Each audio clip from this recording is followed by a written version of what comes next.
Guys, welcome to an exciting episode of Pete vs. Anxiety. My guest today is a licensed professional counselor, certified anxiety specialist, ADHD certified clinical service provider with years of experience helping high functioning adults navigate anxiety, burnout, ADHD, and relationships. She's also the founder of Mastermind Counseling. Please welcome in Zoe. Zoe, how you doing today? I'm doing so great. Thank you for having me today. I'm excited. I'm excited too. So, Zoe, why don't you tell everybody a little more about yourself? Okay, thank you. Yes, so I'm a licensed professional counselor for the state of New Jersey. I am also licensed to do telehealth work in Florida as well. I am a certified anxiety specialist, and I did get my specialty certification in ADHD as well. So I work a lot with anxiety, ADHD, and depression. Sometimes those three things can come together. I also do a lot of empowerment and assertiveness work for people looking to have better boundaries, better communication skills. It's just such a huge part of our life. We're such social creatures that our interpersonal dynamics play a huge part in our day to day. So I do a lot of that as well. I'm also a single mom of three awesome kiddos. And I just recently branched into doing coaching as well so that I can reach people that are out of New Jersey, which is really fun. That's awesome. So, let me ask you the all important question. What is a high functioning Yes. adult? Okay. So, yes, I use that language like high functioning feelers, right? What does that mean? So, we're looking at people that are in their adult stage of life. They're probably trying to establish their career, their families, or they're already in it. They're already deep into their career and have gotten married, have had kids, that sort of thing. They're holding it down, right? So, we look at them from the outside and we're like, wow, Becky has it together, right? Johnny has it together. They're doing so great. They've got, the 2.5 kids, the cars in the garage, and are working their 9 to 5. But on the inside, they're struggling, as many people do. And what that can look like varies, of course. But for the clients that I work with, it tends to be that by the time they've come to me, they can be symptomatic of anxiety or depression. What's happening, and this is not a diagnostic word, but what's happening for many is they're burning out.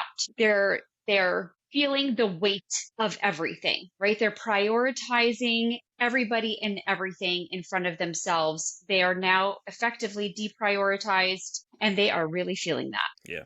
Yeah. See, I agree with the whole high functioning thing because I feel like that's me though, because I was reading it and I was like, yeah, that's me. I like on the outside I'm okay, and the inside I'm a complete mess. Like my head a lot of times my I anxiety hear just you. takes off running and thoughts are just swirling through my head at 1,000 miles an hour. And then people are like, oh, are you okay? I'm like, yeah, I'm good. Because people give me the out to say I'm okay. Like they don't ask any deeper questions. I have to just say, hey, are you doing okay? Yeah, I'm fine. Yep. You know what I mean? Because that's the Yep. only thing I'm going to answer. Because you're not asking the right question to me. A lot of people don't know what to ask, and that's like why my whole thing at the end is I always say, ask people, Sure. hey, how's your mental health? Because if you think about it, now you're asking them a deeper question, and they have to think about how to respond to that. They can't just say, okay, I'm good. They're like, wait, what did you just say to me? And then you can jump into the conversation even fuller than that. Yeah. People say I'm okay because they believe on this sort of deeper level that they have to be okay. They have to hold it all up. There isn't time to let things falter. Or if they do let things falter and they say, let's say Susie asks Becky for help with something or for plans on the weekend. And Becky is just like, I can't do one more thing. But Becky believes if she doesn't say yes, that she might lose her friend or that she's not as likable anymore. Yeah. So a lot of this stuff can be rooted in fears of unlikability, or if we go full spectrum, abandonment, right? So we're holding it all up because we want to be perceived as perfect. And we know there is no perfect, right? And perfect is an ideal. It's not a real goal. But this is kind of the picture that I'm painting for you about this Yeah. sort of typical client where they're suffering with burnout, and we could talk more about what that might feel like. But certainly some anxiety, maybe some depression, maybe anger. That can be a big one too. And they're just shoving it all in because we want to be perceived as being really high functioning. Yeah. Yeah. No, I get that completely Yeah. because I don't like to tell people anything that's going on because a lot of times I feel Yeah. like they don't understand what's going on because when you're telling them something, a lot of people don't react and they're like, oh, okay. And they're like, or they give you advice and they have no idea what they're even talking about. That's my favorite one. Oh, you just need to calm down. Wish it was so easy to just Mm. calm down. Thank you for the advice. Anything else you got for me? Yes, yes, just relax. Yeah, everything is fine. Yeah, the best advice for sure. Right, exactly. So let me ask you though, we'll lead into this next question I have for you though. What is it Yeah. how does it show up differently in other people? I know, for everybody it's everything's different. And I think that's a great thing when it comes to any kind of diagnosis you think about it. Like anybody has like BPD, you start asking them, "Hey, what is yours like versus what someone else is like?" You always Hmm. get a different answer. Hmm. Sometimes you'll get similarities, but you'll definitely find out a lot of people Yeah. have different symptoms. Great. Yeah. Okay. So let's talk about how that might, all these things that I listed, how might that pop up for people? So Mhm. we've got some people, let's talk about anxiety first, right? Some people are going to experience anxiety, and we can even break that down into categories. Some people experience their anxiety very physiologically, right? And anxiety can have a very big physiological response in the body. It is absolutely a brain body connection here with anxiety, right? We release the adrenaline, we release the cortisol, and now all of a sudden my heart is racing. I can't take a Mhm. deep breath. And for some people, they might have to go to the bathroom, right? So, because those chemicals affect your gut motility. On top of everything else, now I got to worry about my tummy. So, we've got some people that experience their anxiety very physically, and then we've got other people that experience their anxiety very cognitively and emotionally. So, they might have thoughts that are just spiraling.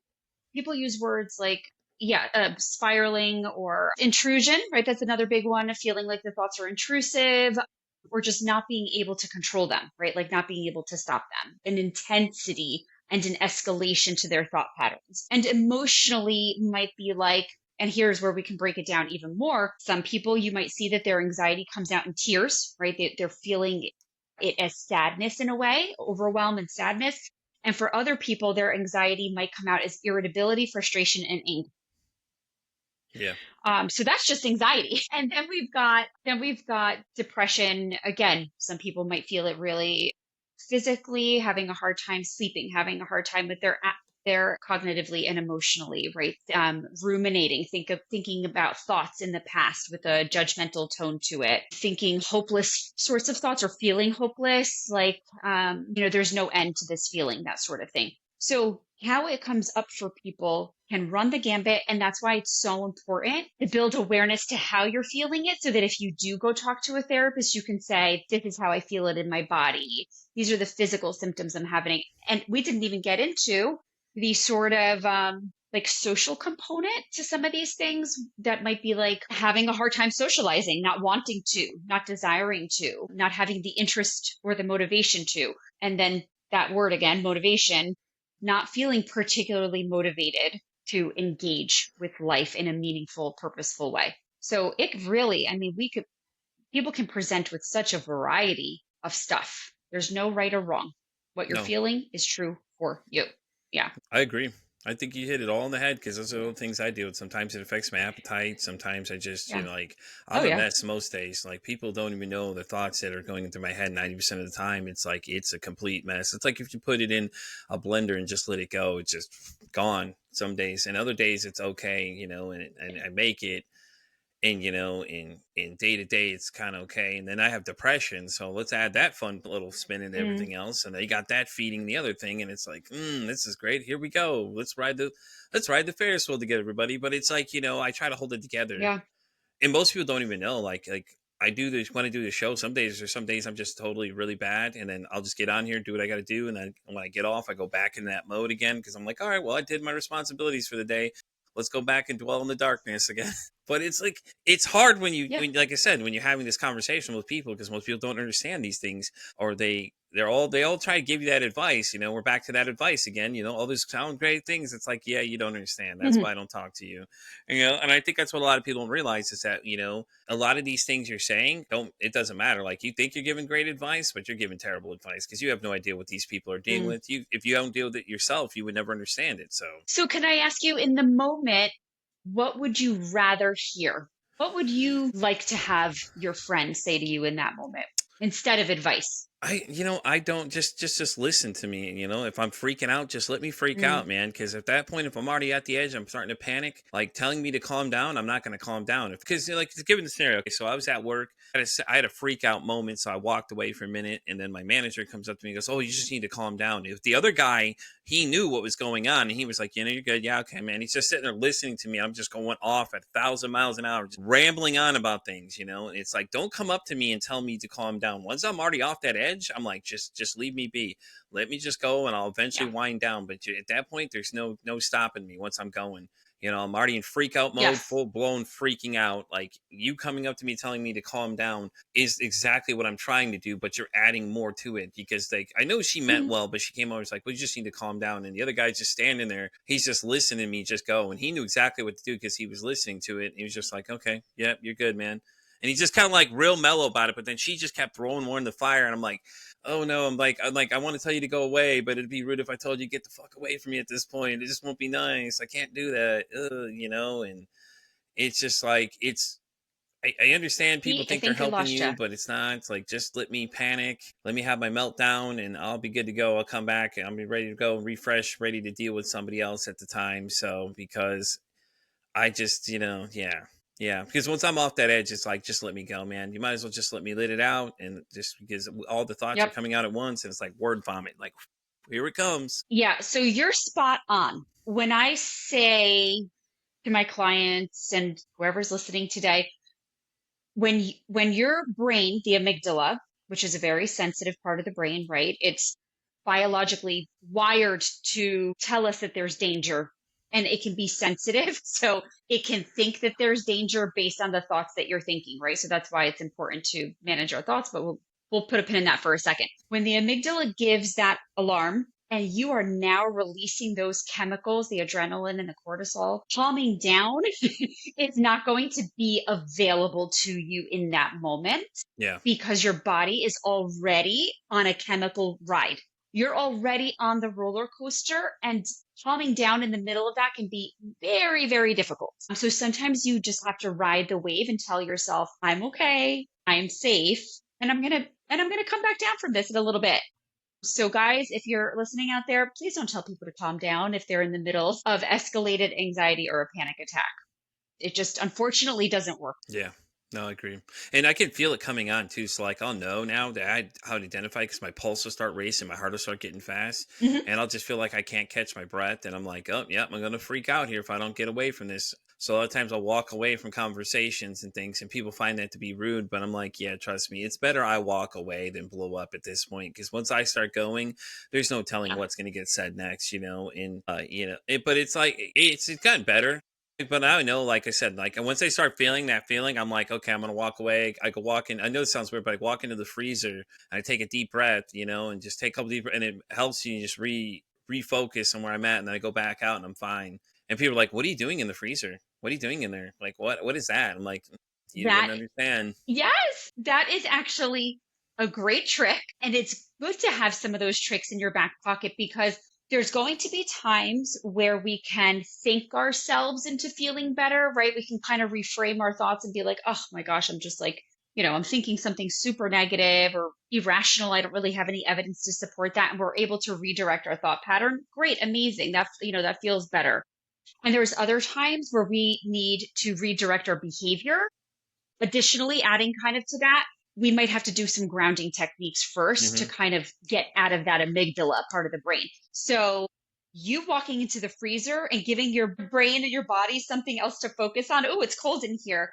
Is it actually a good trick? Not everybody's going to have a freezer available to them, but you can grab an ice cube and just hold it in your hand for just a second. We don't want it to hurt, but we want you to feel that sensation, or grab a super duper sour candy or like a haul, something that's going to give you an experience. You can, if you're inside, go outside. If you're outside, go inside, right? Like switch up your environment.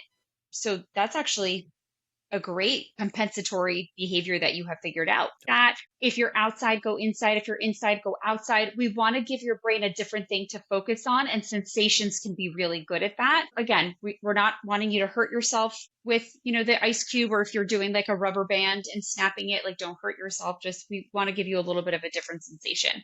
and give your brain a redirection out of that alarm bell danger station and go into a different part of the brain. Are we back? You're back. There we go. Yeah. So the rubber band thing, I Okay. did see. I swear to God, this is driving me crazy. Always when I start something new, it's always something new. So, but yeah. Anyways, you were saying the rubber band trick works too. I know that because my wife uses that one. She used to do it when we were dating. She used to do it all the time. I always wondered what she was doing, but it made more sense though after I started doing this podcast because I started learning more things. And that was like she was the one that Yeah. told me about, hey, go to the freezer and take a deep breath, and refocus your brain kind of thing. And I was like, okay. So I walked in there and or Eddie kind of cold, like even the coolers, because I work in a gas station, so the coolers work too. Just like walking away and taking deep breaths and things like that, refocusing your brain and things like that too. So I've been doing a lot of breath work lately too. I had a guest on that he had taught me a bunch of techniques and things like that. So I use some of those sometimes too. So I'm doing very weird things to other people, but to me, it makes sense what I'm doing. So sometimes they'll give you some weird Yep. looks, but it's like, hey, listen, I'll be weird. It's okay.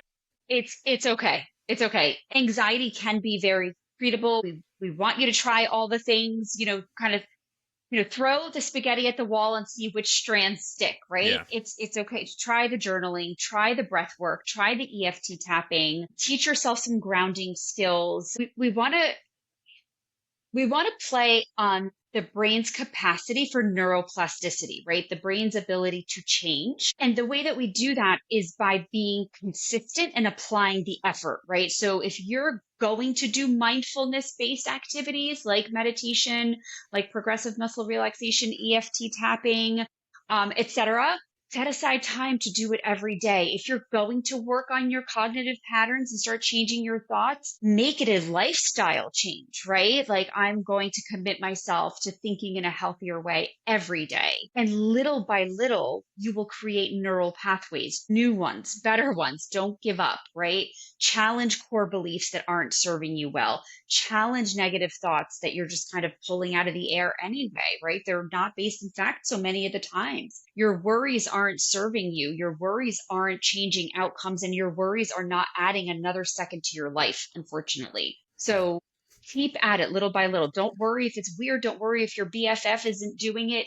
You focus on you, and we'll start to see that your symptoms are coming down. They really do. So I mean, which leads into the next thing is like, how do you tell people to stop spiraling their thoughts? Because I feel like that's the biggest problem for me is that my thoughts start spiraling, and that's usually what starts getting me Mhm. worked up. Is that they'll just start taking off, and it's like, let's all ride the roller Yeah. coaster. Here we go. I take my clients through a little bit of a journey using cognitive behavioral therapy principles. So we start to kind of lay down this foundation by establishing the premise. And this is what the theory tells us, that your thoughts, emotions, and behaviors are connected. And if we get your thoughts and behaviors, it can be depicted as a triangle: thoughts, emotions, behaviors, right? So if we get your thoughts and your behaviors in a healthier place, in theory, we can then regulate your emotions. Okay. So we gain this understanding, start to teach the client psychoeducation, right? We start to teach the client this premise. And the first homework I give to people is, hey, from now until I see you next week for our session, you're going to go home and you're going to just start to build awareness to the way that you're thinking, right? Just start noticing, be in a state of noticing. Maybe you were stuck in traffic and you recognize you were just thinking every negative thought you could possibly think, right? I hate living in New Jersey. I'm sick of it. I'm going to be late. My boss is going to fire me. I can't do this again. If I get fired, I'm not going to be able to make rent. Okay. That is all too much, right?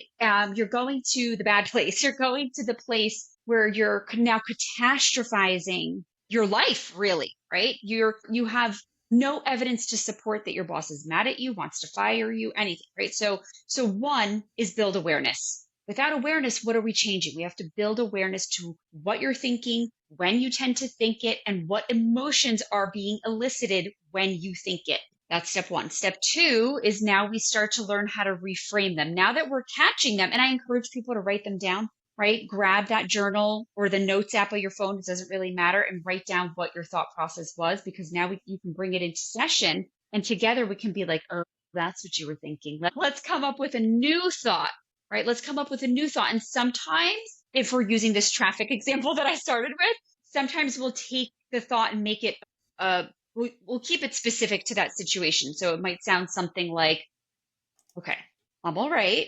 This traffic is frustrating. It happens too often. So I'm giving myself that. I'm going to call my boss.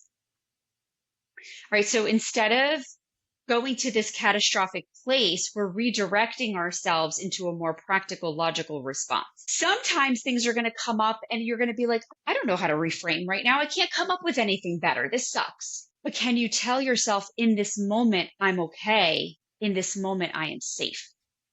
Because 99% of the time, you probably are okay and you probably are safe. So we're starting to build awareness to thoughts. We're starting to catch them. We're starting to challenge them. So my anxiety specialty, I learned from Dr. Aldo Pucci, and he came up with 3 rational questions to ask yourself.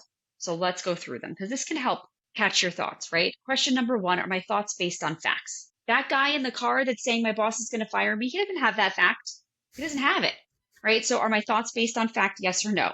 2, are my thoughts helping me to feel the way I want to feel? Well, we can kind of say that for most of us, we just want to feel okay. We want to feel content, at peace, that sort of peaceful, I'm fine feeling, truly I'm fine feeling. I don't like to use the word happy too much, right? Just I want to feel contented. Yeah. So are my thoughts helping me to feel the way I want to feel? That guy in the car right now freaking out that his boss is going to fire him and doesn't have any evidence to support him.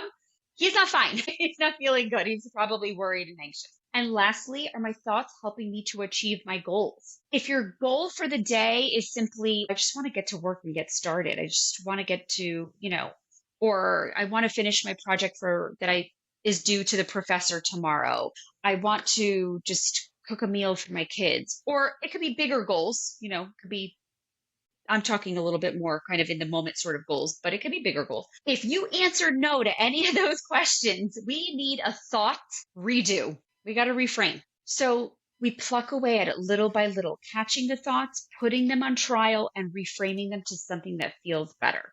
Okay, so I did want to ask you though, as a single mom, what's it like having your own practice? It has to be hectic, I know, when you involve kids, things like that, it tends to get a little crazy. Okay, I think we're back. I think we're back now. Okay, you were asking me about private practice and balancing being a mom of 3 Yes. kids, single mom of 3 kids. So this is what I'll say. It is busy.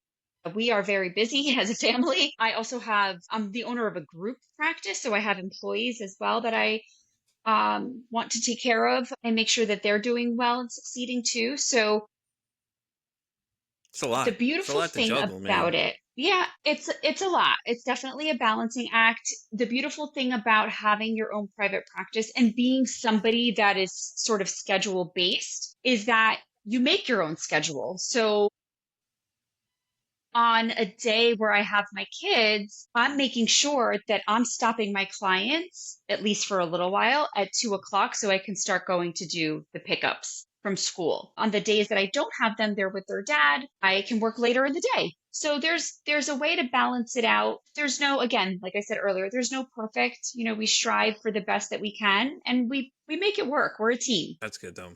Because I know some situations Yeah, it's the co-parenting doesn't even exist, and it's rough for people because, a lot of for times sure. you have one parent arguing with the other and things like that too, and all that other fun stuff. Decide, why do you hate me today? Are you back? I think we got you back now. But yeah, it's great to hear though that you guys can co-parent with all that going on though, because most people can't even make a Yep. selection as a couple. So I mean that's great to hear though, because especially for the kids too, because they see a lot of that and it affects them as well. And I don't think people realize that as well as that a lot of that Yeah. stuff really affects them Yeah. down. So Oh, alrighty. kids know. Yeah, So as you touched on that's for sure. earlier, let's talk about burnout. I think a lot of people hear it but don't Yes. realize what exactly that means. So what are some common Okay. signs that people don't that about burnout people don't realize? Okay. So one, we could be burning out in any facet of our life. It could be work, right? So my healthcare professionals, my other therapists and social workers that are out there, it could be any job for sure. But a little shout out to the healthcare people. Because you're dealing with other people's lives all day, right? So, or it could be at home, just carrying the weight of your entire home life. Maybe it's all on you because you are a single parent or because your partner works a lot or is gone a lot. So burnout could happen in any facet of your life. So there's that. Then we want to look at the physical, the social, certainly the cognitive, emotional. And it's going to sound a lot like what I was talking about with anxiety. There's a lot of similarities. So the social, the sort of social, interpersonal, work related dynamic, I'm kind of lumping those together. You might feel less effective than you typically do, less productive, less effective. You might have less desire to be around people, right? So, and we are social creatures. So there is a really positive, even for my introverts, there is a positive element to being around other humans, but you might be desiring that less. Let's see, the cognitive emotional, you might feel irritable, moody, just less motivated to accomplish things that you were accomplishing before. If we look at the physical, again, appetite could be affected, sleep could be affected. It really can present differently for a lot of people, but I find that the sort of uptick in irritability and having like a shorter fuse. That's kind of that's not a very clinical word, but I think that might resonate for people. It's Yeah. like your candle wick has burned down or your fuse has sort of is kind of done. Your patience is worn thin for things that you used to have patience for. So you by the time people get to me, you can see that they have had it, that sort of I've had it feeling. That's a big one, right? And when they start to use words like that, that's where I'm like, okay, are you burning out? And they're like, yeah, I am.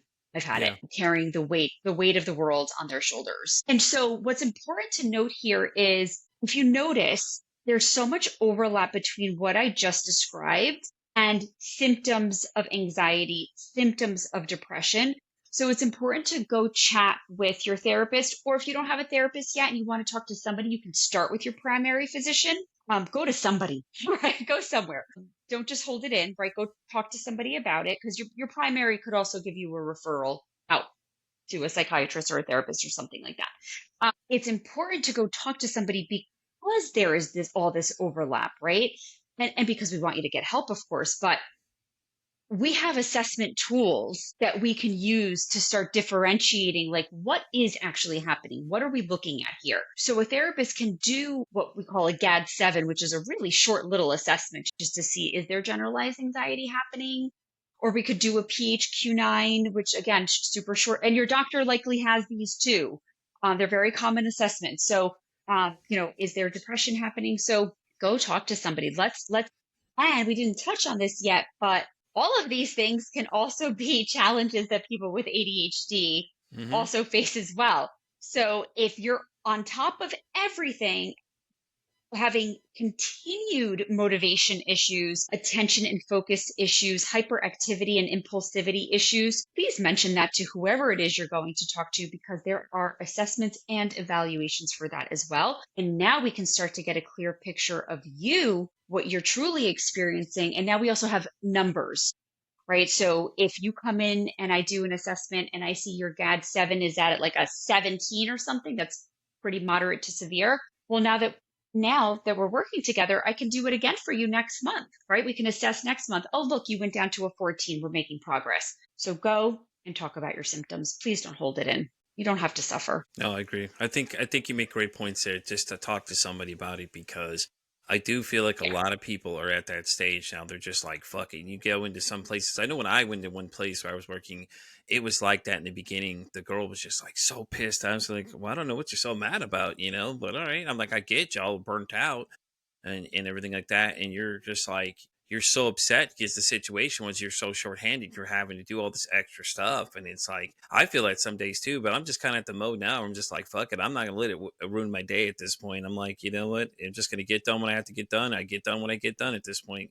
Because I think the thing was with me was like, I was trying to do so much and I can handle a lot of things more than most people can. But it was just like it was causing me to freak out a little bit because I was like, "Oh shit, I didn't get this done. Oh god, they're gonna be mad." Then the thoughts start racing through my head, and I start freaking out a little bit. But now I'm just at the mode where I'm just like, "Well, yeah, fuck it, who cares?" Like at this point, if I don't get it done, I don't get it done. Like I can only get so much done in the time period I'm allowed.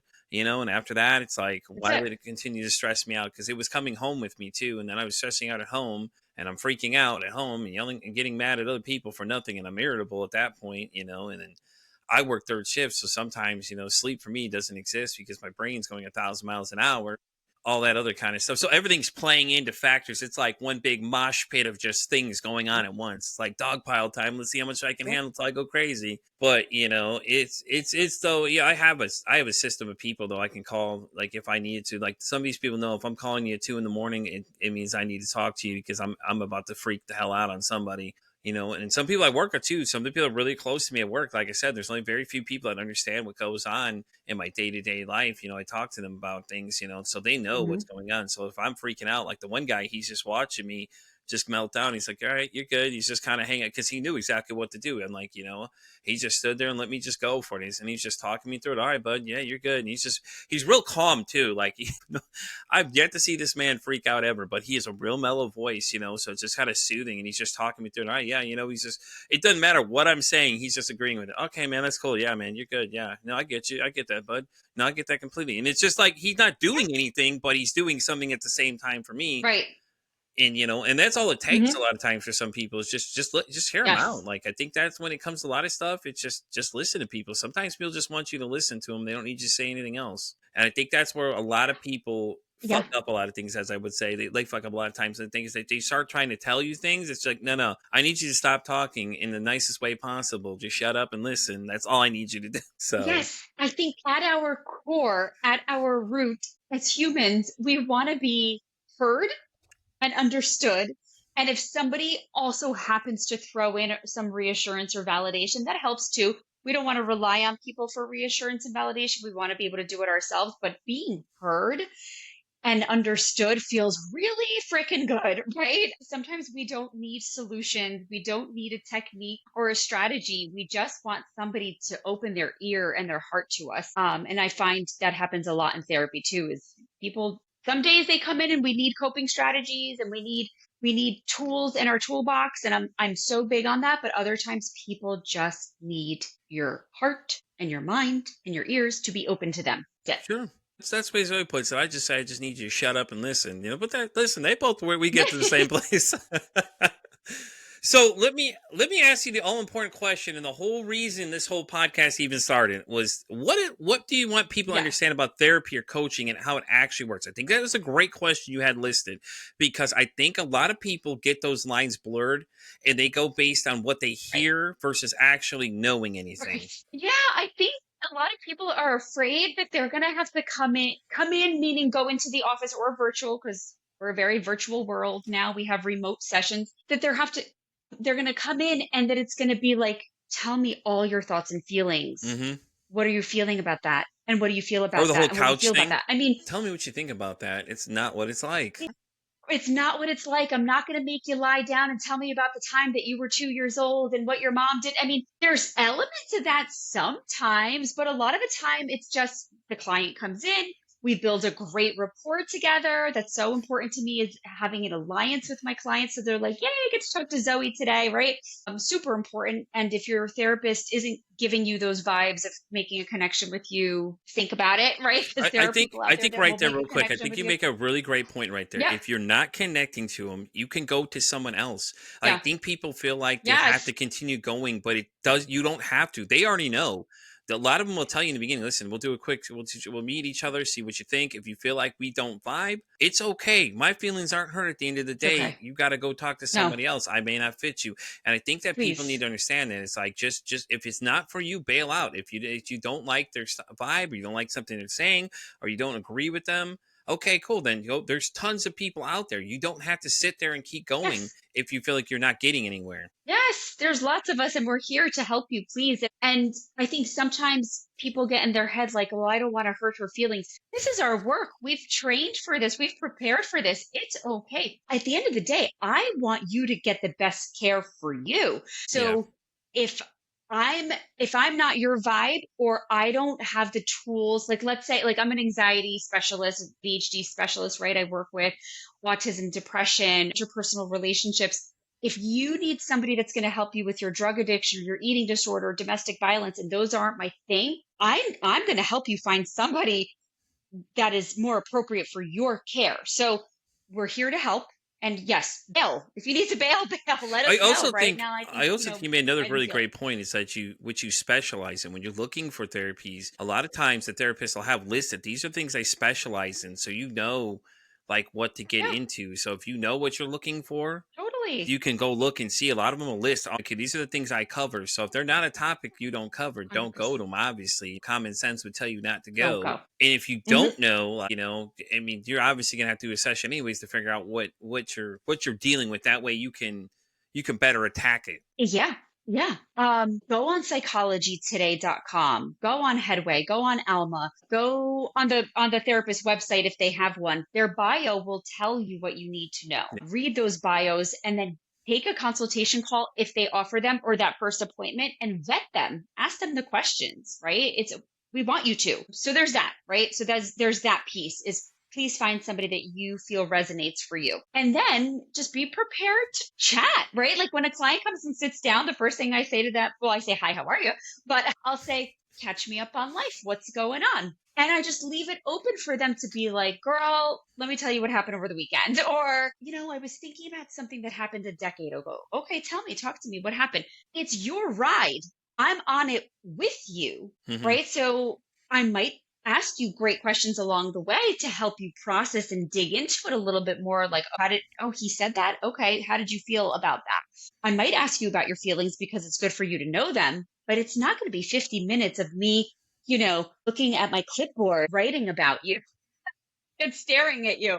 We're going to have a chat. We're going to have a chat. We're going to have a good time. We're going to laugh. We're going to cry. We're going to do it all. So if you have an openness and a willingness to come and start just like checking in on yourself and your life, you're going to be okay. It's going to be okay. It's not like I'm not going to dissect you on session one. We're going to have a good time. Yeah. Right. I think if people watch these movies, they see people when they see these Yeah. sessions and they start going, okay, well that's what it's like. No, no, it's not. That's a movie. No. Understand that that's fictional. Now, some people that may be what the attention they need is, okay, that's different. Everybody has different needs. And I think people need to remember that too, is that, not every session is going to be like what you see in television or movies or anything else, Yeah. because you may not need that level of attention. Everybody's different. And I think that a lot of people, when Yeah. you also, the other thing I think when people hear therapy, they're like, oh God, you're crazy. No, please stop saying that. That is not true. You're No. not crazy Stop just saying because you're that. trying to Yeah. better understand your own No. thoughts. There's nothing wrong with wanting to know how to Right. handle your own thoughts better. Yeah. Imagine if we got rid of that sort of therapy is for the crazies, which what even is that? We got rid of that stigma Well, and we got to remember everything everybody we was don't just going understand. We label as preventative. crazy or stupid or something. Yeah, Some word, just insert the words you right. want in there, like a Mad Lib. You know what I'm saying? Like that's really what happens. Yeah, totally. Judgment words have no place in mental health. Like when a client says to me, I don't know, I must just be lazy. You're not. There's more to your story. It could be Yeah. depression, it could be anxiety, it could be ADHD, it could be autism, it could be a million things, but guess what? You're not lazy, right? So judgment words have no place in mental health. I want to add too that your therapy sessions should feel super safe, right? It Hmm. should feel like you're receiving unconditional positive regard, that I view my clients in this unconditionally positive way so that they don't think that they're going to come in and I'm going to be like, you're terrible. It's not going to happen. It's not going to happen. So if you're not feeling that level of safety in your sessions where you can laugh and cry and pour out your heart, your secrets, right? Over time, we don't expect it all in session Yeah. one. That's okay. You could take your time to feel it out, but you really should feel safe there, that your confidentiality is taken very seriously. All that. Wanted to just make sure we added that in there. It's so important. Yeah.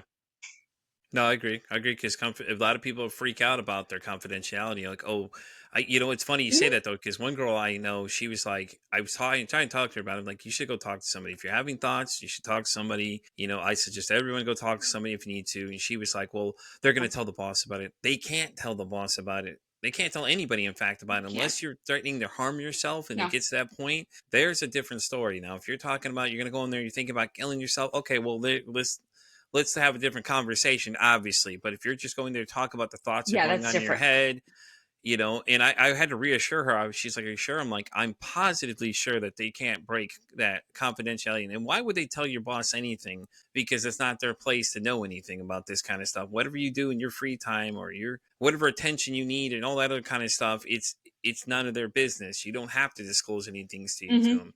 They don't have to know what you're doing." And Yeah. I think that was her biggest fear, was like, well, they're gonna go tell the boss what I'm thinking. I'm like, first I'm thinking, what is it that you're thinking over there that's so bad that you're worried they're gonna tell them? But at the same time, it's like, go Yeah. talk to somebody. And I said, there's that paper.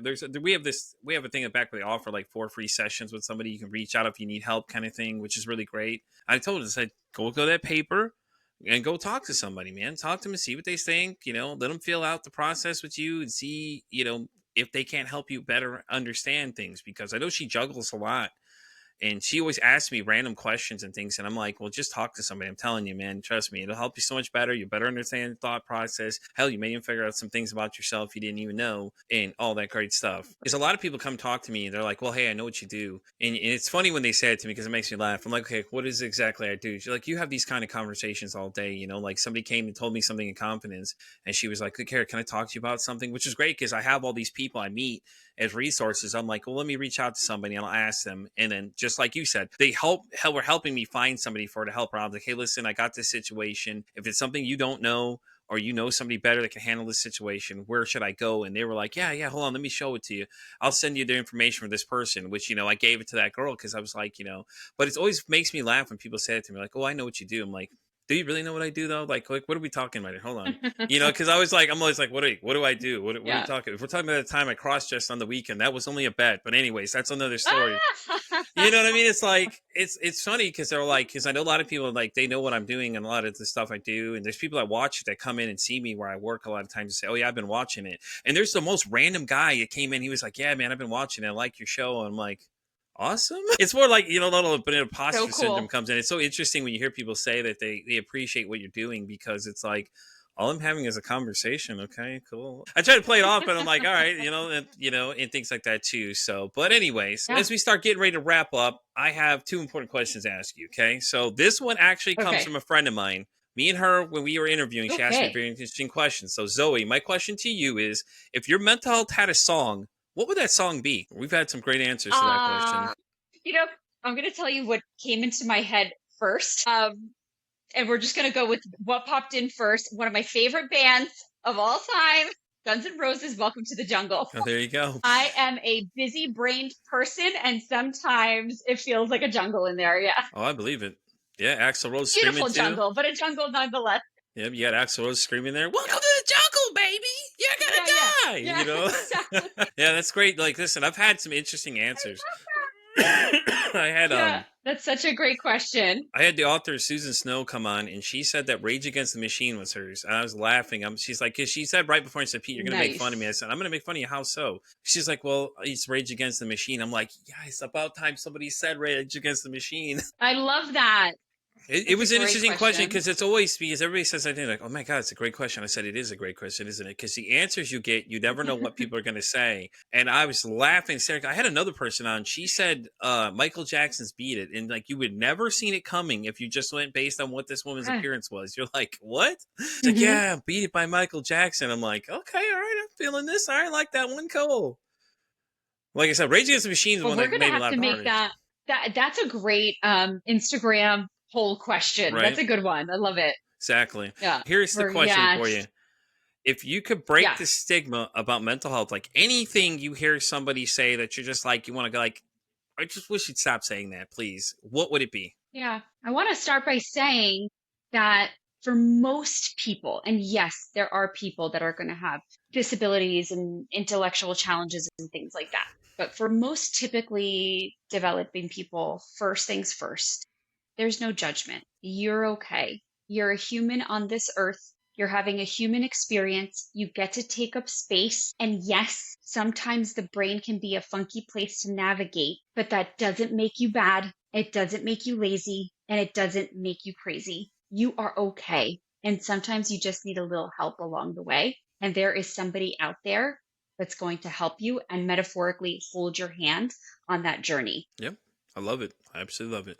As we start wrapping up today, first, Zoe, I want to thank you so much for being here. Thanks for being the first one to experience the fun that Riverside has been so far today. Thank you for So having me. definitely, if anybody's Appreciate looking it. to reach out to you, what is the best way possible? Do you want them to reach out for via your website, Instagram, wherever you really like to send people to? Great, thank you. Yes, so if you're if you're in New Jersey and want therapy, so either way the website's going to be the same, but if you're in New Jersey or Florida and you want therapy, or if you're out of the state or out of the country and want coaching, either way you're going to go to www.mastermindcounseling.com, mastermindcounseling.com. And if you want to just see some of the fun stuff, like some of the, graphics and videos and that kind of content, you can find me at Your Therapy Godmother on Instagram or TikTok. Instagram has a little bit more, so your.therapy.godmother on Instagram, and you can send a DM there too. Either way. Awesome. Thank you so much. I appreciate you being here today, especially experiencing the fun is day one of Thank you, Riverside, Pete. all the fun and everything, guys.